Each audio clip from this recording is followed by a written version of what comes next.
Olhe para mim. Eu sou a prova de que a nossa mente, quando está doente, pode ser a nossa pior inimiga. Eu perdi minha família, minha namorada e minha paz por causa de um monstro que eu criei: os ciúmes. Meu nome é Gustavo e há 4 anos eu não falo com as pessoas que mais amei. Tudo desmoronou em uma noite, com um soco. Mas a história não é sobre um talarico e uma traidora. A história é sobre mim e sobre como meu próprio egoísmo e insegurança me cegaram para a verdade mais inacreditável. Você está prestes a entrar na minha memória mais dolorosa. Um conto de desconfiança tóxica, família abusiva e a redenção que nunca veio. O que eu vi era apenas a ponta do iceberg. E o que eu fiz por desconfiar do meu próprio sangue foi um erro que me custou a vida. O que você faria se tivesse que conviver com a certeza de que a vítima era você? Eu conheci Mirella pelo Tinder. Nada de romance épico, era o padrão. Mas o problema não era ela, era a nossa casa. Mirella começou a frequentar, depois dormir em finais de semana e, de repente, ela estava lá todos os dias, instalada na minha vida. Ela era um parasita, mas não do meu dinheiro, e sim do meu espaço familiar. E, para minha surpresa, ela e meu irmão Léo se deram muito bem. Léo sempre foi o filho perfeito, o que não dava trabalho, e Mirella a namorada que a família abraçou. Eu, o revoltado e desconfiado. No começo, eu achava foda ter a namorada e o irmão se dando bem. Mas então, o padrão mudou. Comecei a ver no stories do Insta e do Snapchat Mirella e Léo, juntos, no carro, almoçando fora, indo à praia, sem mim. Eu me forçava a ignorar, a achar que era normal, mas não era. Eles faziam mais coisas juntos do que Mirella e eu. Meu coração já sabia, mas a minha mente se recusava a aceitar. A desconfiança era um câncer silencioso e eu estava prestes a explodir. A vida se tornou uma peça de teatro podre. Eu era obrigado a namorar Mirella. Eu era obrigado a conviver com Léo e Mirella saindo juntos. A única hora que passávamos juntos era na hora de dormir. E mesmo assim minha mente estava longe. Eu sabia que eles estavam armando algo. Eu era o pateta da casa, o otário que providenciava a cama e o nome, enquanto os dois riam pelas minhas costas. Minha mãe, a cada cara feia que eu fazia, me ameaçava. Eu estava sendo silenciado, forçado a destruir a mim mesmo para manter a ilusão de família perfeita.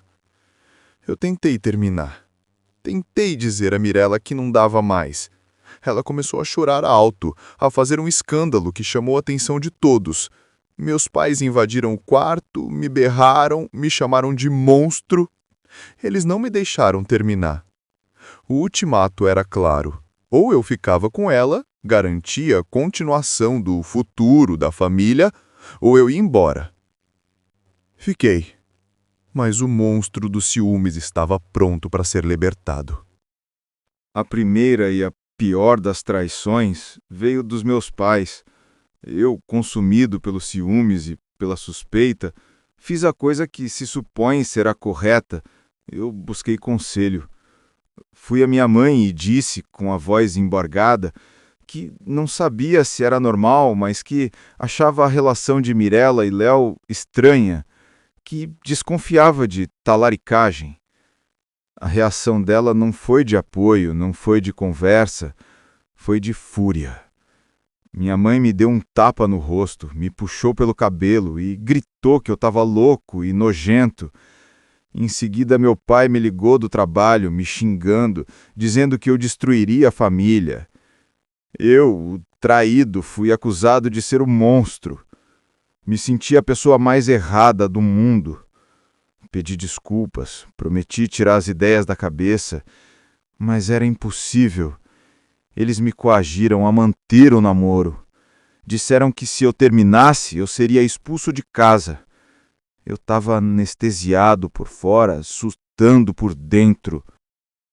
A bomba tinha hora marcada. Era o aniversário de Léo. Festa na piscina. Eu bebi. Bebemos todos. O álcool removeu o anestésico que mantinha meu surto sob controle. Eu observava os três, Léo, Mirella e um amigo dele, sempre juntos. Meu pai, bêbado e desinibido, deu o tiro que faltava. Ele disse a Mirella que a adorava, que a via como uma terceira filha e que amava vê-la junto com Léo. Naquele momento, Léo riu e disse que era o momento certo para uma grande revelação. Meu coração parou. Meu sangue ferveu. A traição, a humilhação, os meses de silêncio forçado explodiram em mim. Na minha mente não havia dúvidas. Eles iriam anunciar a traição, rir da minha cara e humilhar-me na frente de todos. Eu perdi o controle. Eu me levantei, chamei Mirella de vagabunda e Léo de talarico. Eles tentaram me segurar, mas era tarde demais. O monstro havia saído da jaula. Eu não ouvia mais nada, além do meu próprio sangue pulsando. Dei um soco no rosto de Léo. Não foi um tapa, foi um golpe de meses de dor. Mirella gritou. O amigo de Léo tentou me segurar. Eu disse que já sabia do caso deles, que não iriam me fazer de otário.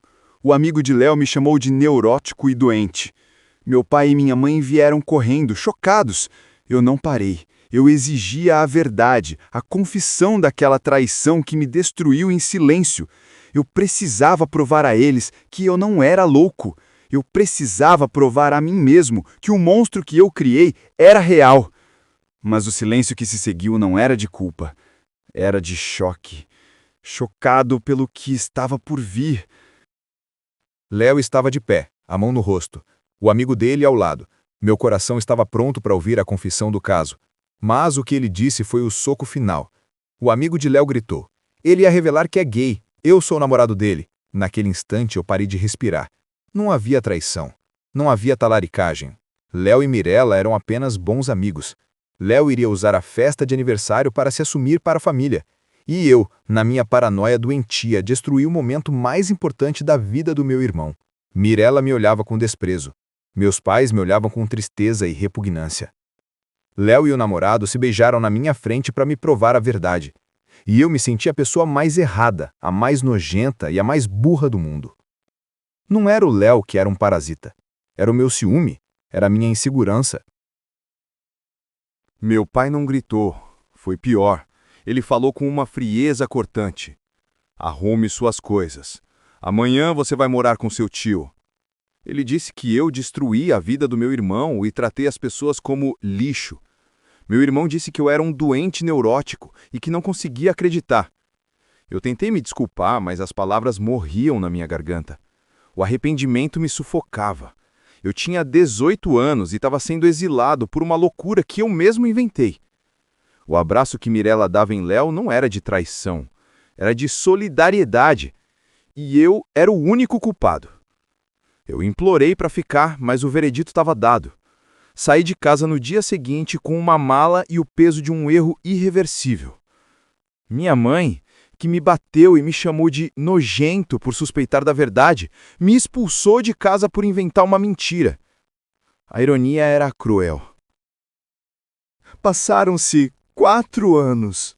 4 anos de silêncio. Eu não falo com a minha família. O soco que dei em Léo me custou tudo.